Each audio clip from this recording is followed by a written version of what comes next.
एक परेशान आदमी की कहानी। Motivational story. आनंद एक बहुत ही साधारण आदमी था।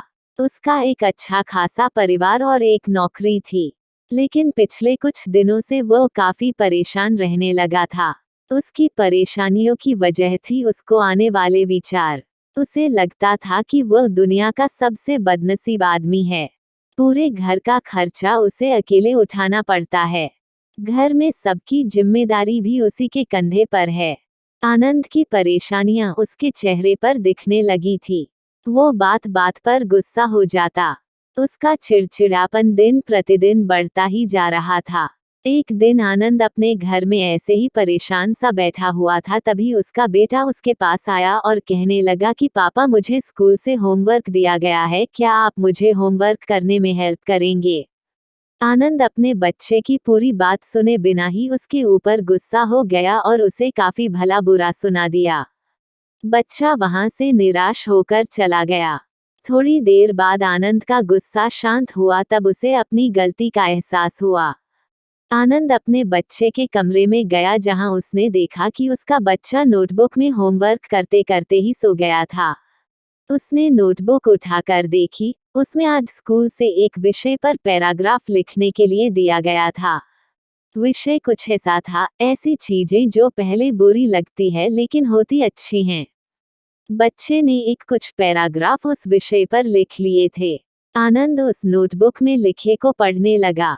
बच्चे ने कुछ इस तरह से लिखा था, मैं उन परीक्षाओं का धन्यवाद करना चाहूंगा जो पहले मुझे बहुत बुरी लगती थी, लेकिन बाद में मुझे समझ आया उसके बाद ही वेकेशन आता है।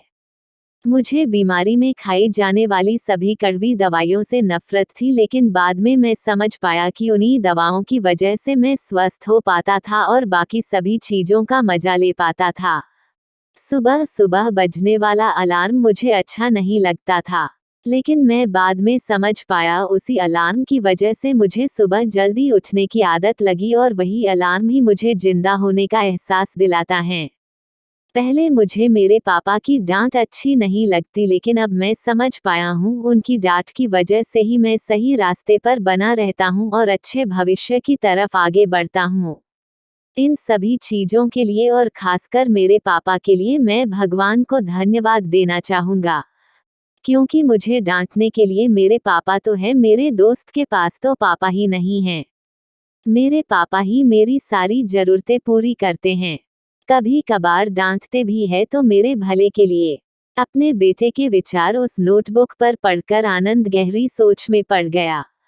बेटे के लिखे हुए विचार उसके दिमाग में घूमने लगे।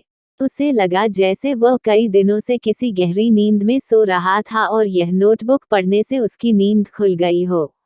आनंद ने पेन और नोटबुक ली और अपने विचार लिखना शुरू किए। आनंद ने लिखा कि मुझे अपने घर का सारा खर्च उठाना पड़ता है, इसका मतलब है मेरे पास एक बहुत अच्छा घर है और नौकरी भी, यह उन लोगों से कहीं बेहतर है जिनके पास घर या नौकरी नहीं है। सबकी जिम्मेदारी मुझे निभानी पड़ती है, इसका मतलब है मेरे पास अपना एक परिवार है।